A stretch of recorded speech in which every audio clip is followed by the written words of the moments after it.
Hello friends, welcome back to my channel vlog with entertains. आप सब कैसे हैं? आई होप आप सब बहुत ही अच्छे होंगे। तो चलिए आज का व्लॉग स्टार्ट करते हैं। ये है ज्योतिया का व्लॉग और 6 और 7 2 दिन ज्योतिया था, तो उस दिन मेरा फास्ट था। उसी का व्लॉग मैं आप सबके साथ आज शेयर कर रही हूँ। इस व्लॉग में मैं आपके साथ ठेकुआ का रेसिपी शेयर करूँगी। तो सबसे पहले मैंने ठेकुआ के लिए जो नॉर्मल प्लेन आटा होता है, गेहूं का आटा, उसको मैं छान ले रही हूँ। मैंने बहुत सारा लिया है, लेकिन आप अपने हिसाब से ले सकते हैं, कम या ज़्यादा। और मुझे सबको प्रसाद देना है, इस वजह से भी मैंने थोड़ी क्वांटिटी ज़्यादा ही ली है। अब मैं गुड़ ले रही हूँ, तो गुड़ मैंने 1 केजी का पैकेट लिया है, लेकिन मैं इतना नहीं डालूँगी। मैं इसमें आधा गुड़ ही डालूँगी। तो मैं कम से कम इसमें आधा केजी के आसपास गुड़ डाल दूँगी, इसलिए कि मैंने आटा कम से कम 2 केजी के आसपास लिया है। तो 2 केजी में हाफ़ केजी आटा मतलब गुड़ डाल रही हूँ। आपको अगर बहुत ज़्यादा मीठा पसंद है तो आप अपने हिसाब से थोड़ा क्वांटिटी ज़्यादा कर सकते हैं। हम थोड़ा मीठा नॉर्मल मीठा से कम ही खाते हैं, इस वजह से मैं थोड़ा गुड़ का क्वांटिटी अपने ठेकुआ में कम डाल रही हूँ। अब मैंने गुड़ को थोड़ा सा क्रश कर दिया है। अब एक पतीले में मैं गुड़ को डालूँगी और अब मैं इसमें 1 कप पानी डालूँगी और इसका गैस का फ्लेम ऑन कर दूँगी और इसे मेल्ट होने दूँगी, क्योंकि मेल्ट करना गुड़ को बहुत ज़रूरी है। जब तक आप चाहें तो अगर मेल्ट नहीं करना चाहते तो गुड़ को पानी में डाल के छोड़ भी सकते, 1-2 घंटे के लिए वो ऐसे भी घुल जाती हैं पानी में। लेकिन मैं इतना मेरे पास टाइम नहीं था, तो मैं थोड़ा सा इसे मेल्ट कर लूँगी। तो करने में कम से कम 5 से 10 मिनट तो लग ही जाते हैं गुड़ को मेल्ट होने में। गुड़ जब तक मेल्ट हो रहा है तो मैं आटे में अमूल का घी यूज कर रही हूँ। तो मैंने 1 केजी का डब्बा मैंने मंगाया था और मैं 1 केजी में से कम 100 ग्राम तो डाल ही रही हूँ घी आटे में। और हमें इतना डालना है घी ताकि हमारा आटा जब हम मिक्स करें तो अच्छे से बाइंड होना शुरू हो जाए। जैसे मैं आपको हमेशा बताती हूँ कि जब भी कोई चीज़ हम बाइंडिंग के लिए आटा वगैरह में घी डालते हैं या ऑयल डालते हैं तो इतना डालना चाहिए कि वो अच्छे से बाइंड होना शुरू हो जाए। तो ये अच्छे से जब तक बाइंड होना शुरू हो जाए तब तक हम डालेंगे। और इधर हमारा गुड़ भी मेल्ट हो गया है। अब मैं गैस का फ्लेम ऑफ कर दूंगी, क्योंकि हमारा गुड़ अच्छे से मेल्ट हो गया। और थोड़ा सा इसे ठंडा होने देंगे क्योंकि बहुत गर्म है। अब मैंने आटा और घी को अच्छे से मिक्स कर दिया है। अब मैं इसमें थोड़ा सा इलायची डालूँगी फ्लेवर के लिए।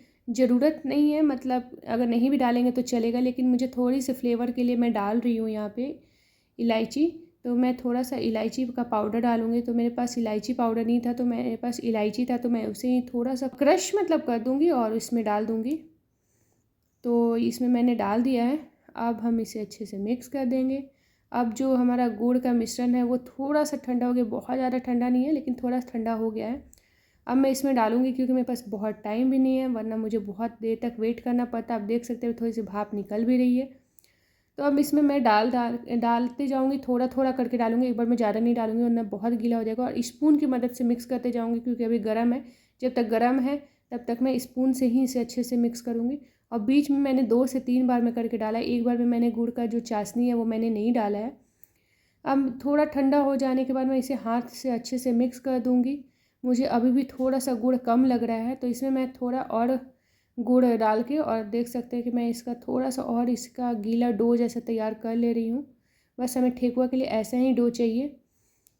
तो और मैंने चीनी का यूज नहीं किया, मैं गुड़ का ही बना रही हूँ ठेकुआ।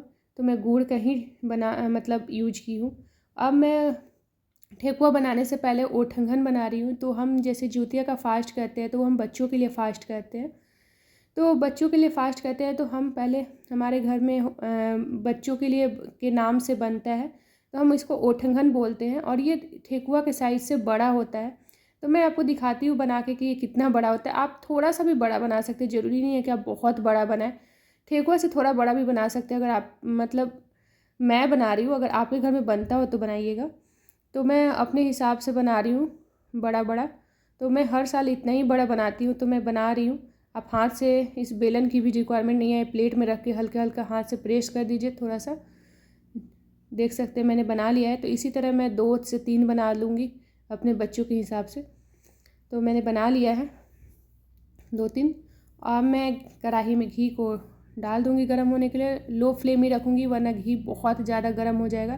तो मैं बहुत ज़्यादा घी को गर्म नहीं करना है, इतना ही गर्म करना है घी अच्छे से मेल्ट हो जाए और थोड़ा गर्म हो जाए बस। अब मैं घी में ठेकुआ को डाल दूँगी पहले, क्योंकि हम ओठंगन बनाने से पहले हम इसमें 2 पीस ठेकुआ डाल के फ्राई करके निकाल देंगे, क्योंकि हम नेक्स्ट डिश जब पारण करते हैं तो उस दिन हम चीलो सियारों को देते हैं। इसमें एक रिचुअल होता है चीलो सियारों को देने का, तो मैं उन्हीं के लिए एक एक चीलो और सियारों के लिए पहले बना के निकाल दूँगी प्लेट में। उसके बाद मैं ओठंगन बनाऊँगी। तो पहले मैं उन लोगों का खाना निकाल दी हूँ बना के ठेकुआ उनके नाम से, और फिर मैं बच्चों के लिए जो ओठंगन उन बच्चों के नाम से बनाऊँगी, तो वो मैं बड़े वाले वो मैं बना लेती हूँ। देख सकते हैं मैंने इसलिए कढ़ाई का यूज किया कि ये कढ़ाई थोड़ा सा छोटा है लेकिन चौड़ा है, तो इसमें अच्छे से फ्राई हो जाता है, और लोहे का कढ़ाई है तो कोई टेंशन वाली बात नहीं है। अब मैं इसे भी अच्छे से पका लूँगी, और इसको थोड़ा टाइम लगता है, 5 से 10 मिनट लग जाते हैं, क्योंकि ये बहुत मोटा होता है, बड़ा साइज का होता है। तो बाकी वो बन रहा है, तब तक मैं और भी जो ठेकुआ है उसका शेप दे देती हूँ ठेकुआ का। तो मैं ऐसे ही बॉल्स बना के, और जो आप किसी भी चीज़ से हाथ से भी दबा सकते हैं, लेकिन मैं यहाँ पे थोड़ा सा डिज़ाइन बन जाए इसलिए जो ग्रेटर होती हैं जिसे अदरक लहसुन ग्रेट करते हैं उसको मैंने अच्छे से वॉश करके पोंछ लिया है, और उसी पे मैं इसको थोड़ा सा चपटा कर दूँगी।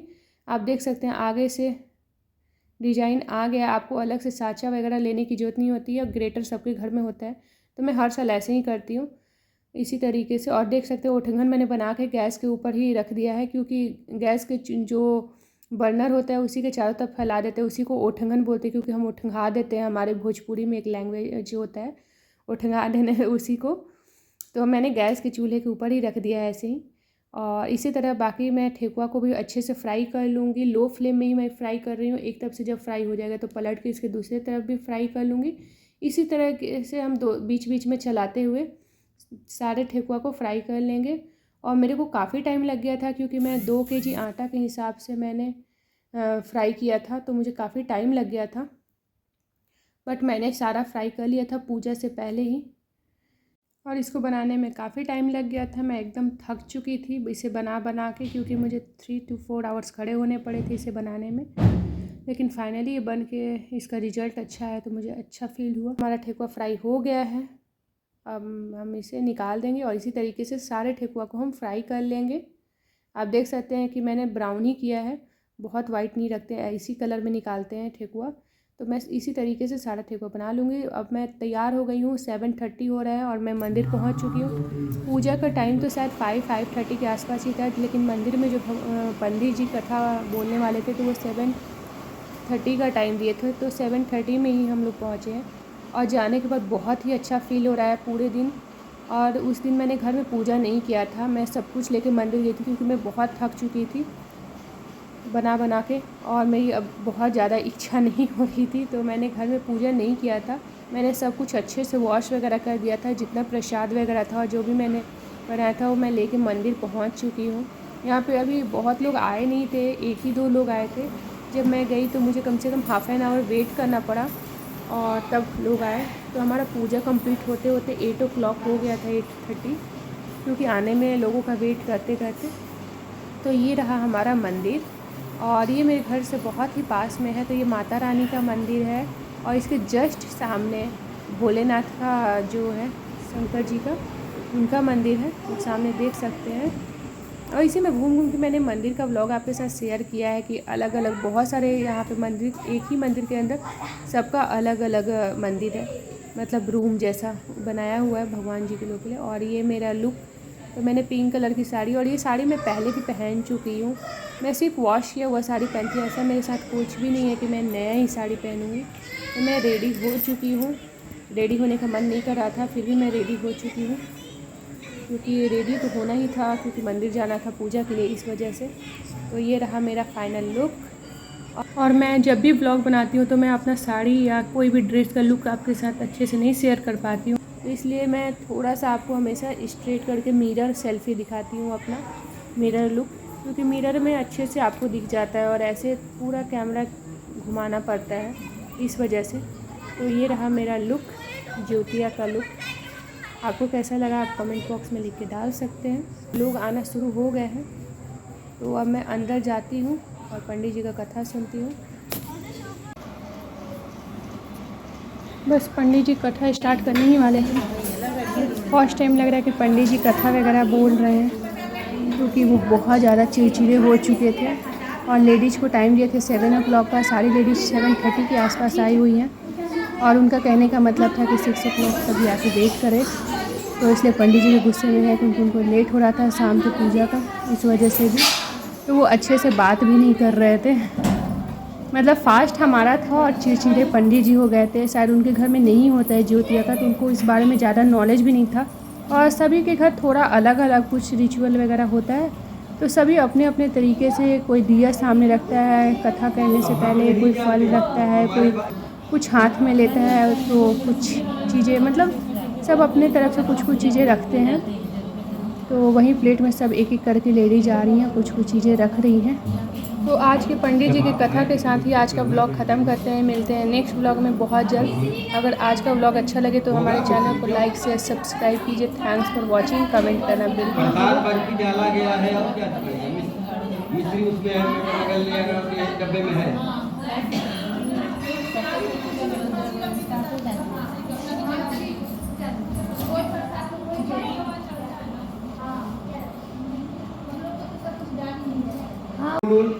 का एक ही घर में जन्म हुआ। बड़ी बहन चीरानी हुई, छोटी बहन चीली हुई। संपूर्ण लक्षणों से युक्त उनको जात का स्मरण रहा। बड़ी बहन काशीराज ने ब्याही, छोटी बहन को काशीराज के मंत्री ने गणपत अग्नि के समीप से विधिपूर्वक ब्याह किया। पूर्व जन्म के फल से मिगनैनी रानी ने जो लड़का उत्पन्न किया हुए सब यमराज के घर चले गए। जात का स्मरण रखने वाली दीवानजी की स्त्री ने 8 पुत्र उत्पन्न किए। 8 वासुओं की माता की तरह उसको देख करके राजा की स्त्री राजा के आगे ईर्ष्या अक्षमा के साथ बोली, हे नाथ, मेरे वचन को आप पूर्ण करो और जिस रास्ते में मेरे लड़के यमराज के यहाँ गए हैं उसी रास्ते में से अगर हमारा जीवन चाहते हो